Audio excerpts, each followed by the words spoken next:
Maru, who should be next? Should it be Khamzat? Should it be Nasruddin, who just beat Izzy? Or how about a super fight with champ Pereira? Nasruddin definitely has made a great case for himself, but I have to say, Khamzat Chimaev is just that name that we've been hearing for the last decade, that everyone just kind of, they want to see him get that shot. Kamaru, who wins that fight? Very intriguing fight because Khamzat Chimaev is probably one of the most difficult people to deal with in that first round. You can't make it to round 2 or 3 if you don't get past 1. So it's a tough one. I think Khamzat Chimaev has the tools to beat you. It's devastating for Dricus Du Plessis. Former welterweight king Kamaru Usman says Khamzat Chimaev will 100% take DDP down and control him on the ground. Daniel Cormier declares Chimaev would be the clear betting favorite if they fought today. And after what we witnessed at UFC 308, can anyone argue with them? I come here to finish somebody. That's the difference between me and you, brother. Me? You fought five rounds. But I was fighting the best guys in the world. I finished you. I finished everybody. I finished you. Sometimes good, sometimes. I'd finish you. Finish me. I would fit. Right now, old man, and I'd finish you. You're too short for that. I killed. Hey, remember your friend Gustafson? I killed this guy. Remember your friend Gustafson? I killed this guy. I'm too old for this shit. The question isn't whether Khamzat Chimaev deserves a title shot. It's whether Dricus Du Plessis can survive in the octagon with the Chechen wrecking machine who just demolished Robert Whittaker in the first round. Where does Khamzat Chimaev fit into the middleweight division? Do you think he'll get the winner of Strickland Du Plessis, or is he going to fight again before a title shot? Yeah, I think he probably gets the next shot. Let me ask you this.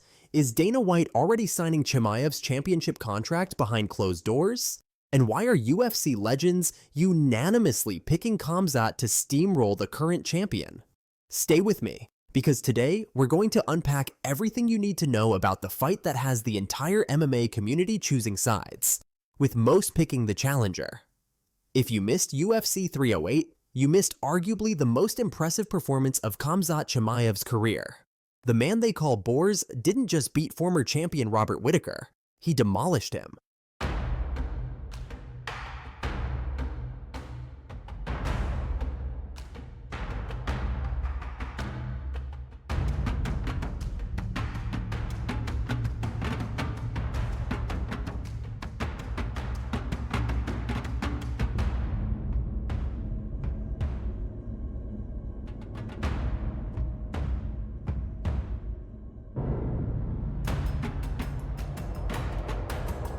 Chimaev needed less than 1 round to submit the battle-tested Australian with a brutal face crank that left fans and fighters alike in awe.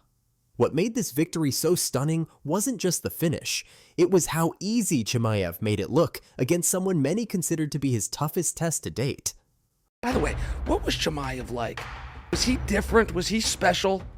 You build him up in your head, then you get in there and you go, that wasn't special. There was nothing different that I haven't seen.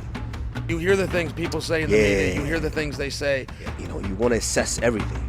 Do I change? Do I do this? Do I do that? Am I really that guy? And again, am I not that guy?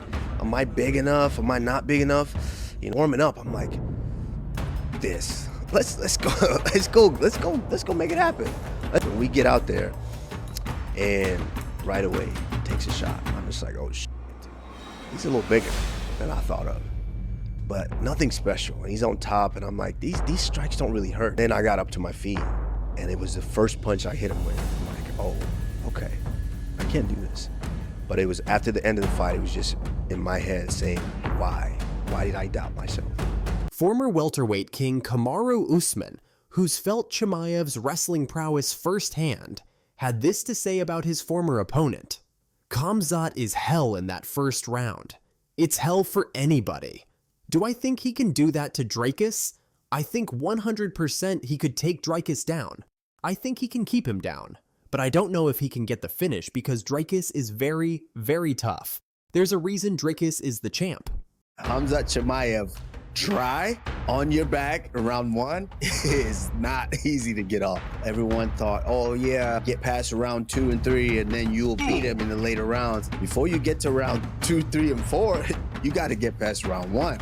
He leaves nothing on the table. He just, screw it, I'm going all in.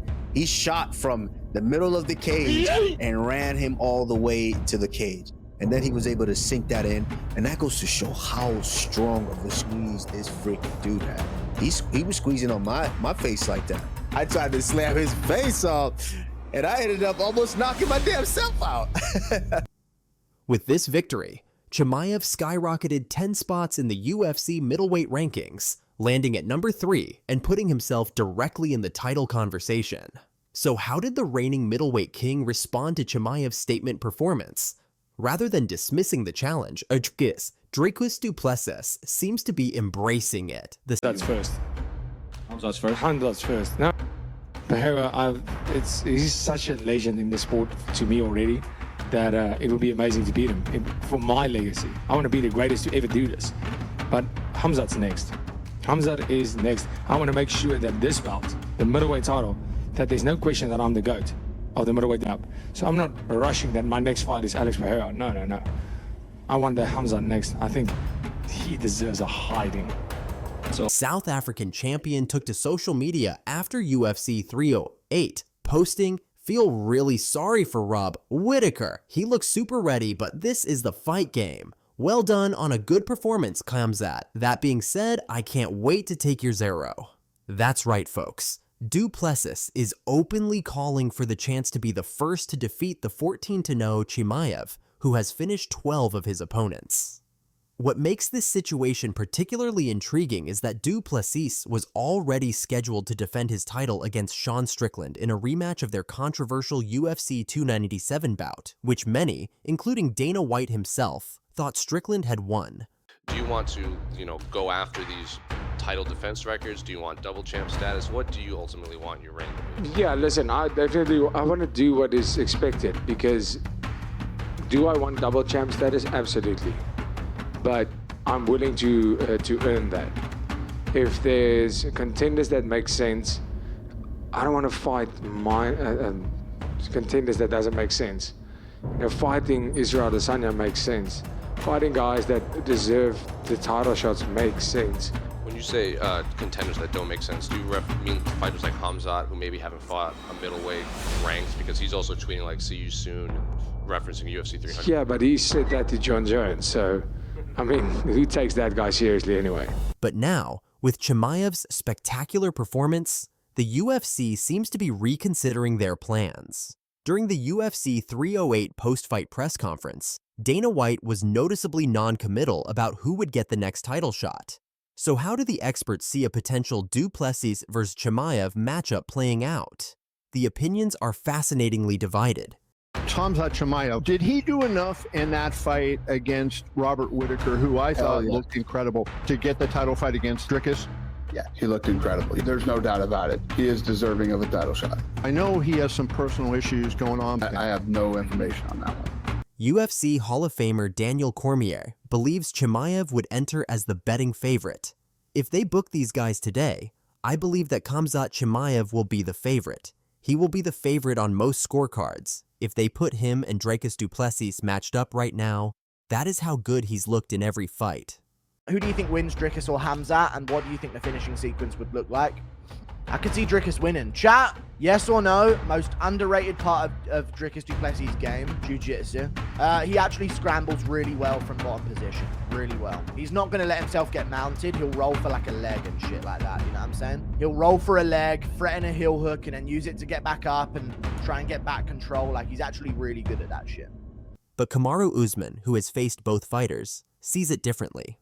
Will Khamzat take him down? Yes. Could he keep him down? Yes. Maybe the whole first round. But can he finish him? I don't know. Maru, who should be next? Should it be Khamzat? Should it be Nasruddin, who just beat Izzy? Or how about a super fight with Champ Pereira? Nasruddin definitely has made a great case for himself, but I have to say Khamzat Chimaev is just that name that we've been hearing for the last decade, that everyone just kind of, they want to see him get that shot. Kamaru, who wins that fight? Very intriguing fight, because Khamzat Chimaev is probably one of the most difficult people to deal with in that first round. You can't make it to round 2 or 3 if you don't get past 1. So it's a tough one. I think Khamzat Chimaev has the tools to reach. This highlights the fascinating stylistic clash we'd be witnessing. Chimaev brings perhaps the most dominant wrestling in the division, while Du Plessis offers a chaotic fighting style that former UFC fighter Darren Till described in colorful terms. He's so sit that he's so good.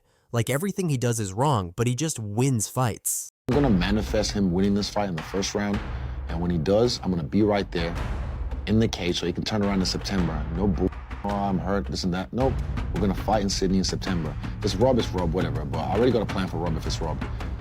But I really, wallahi, hope it's DDP, because I will show him who the I am. The biggest loser in all this? Sean Strickland, who believed he was next in line for a title shot. The former champion recently blasted UFC matchmakers on social media, clearly frustrated about potentially being passed over despite his scheduled rematch with Du Plessis. And Strickland may have a point about one crucial factor: reliability. While Chimaev has undeniable talent, his history of weight-cutting issues and fight cancellations raises questions about whether he can consistently make it to fight night.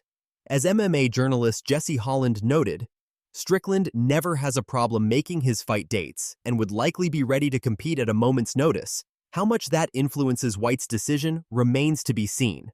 I'm so curious how Khamzat and DDP plays out. I feel like DDP's going to be able to weather the storm the first 2 rounds and then start taking off the 3rd, the 4th, the 5th. What do you think? I do too. I've studied DDP a bunch. Super respectful, nice guy. He's very well coached. Just his overall development, he's jumped leaps and bounds in between that Brad fight to now being world champion. People think it looks erratic, but it's not. It's very calculated what he's trying to do. It's a lot of those same reps that he does, but there's a motion to him that's kind of hard to gather rhythm. How do you eliminate all that shit? Take a guy down, put him on his fucking back. But there's an even wilder possibility on the horizon.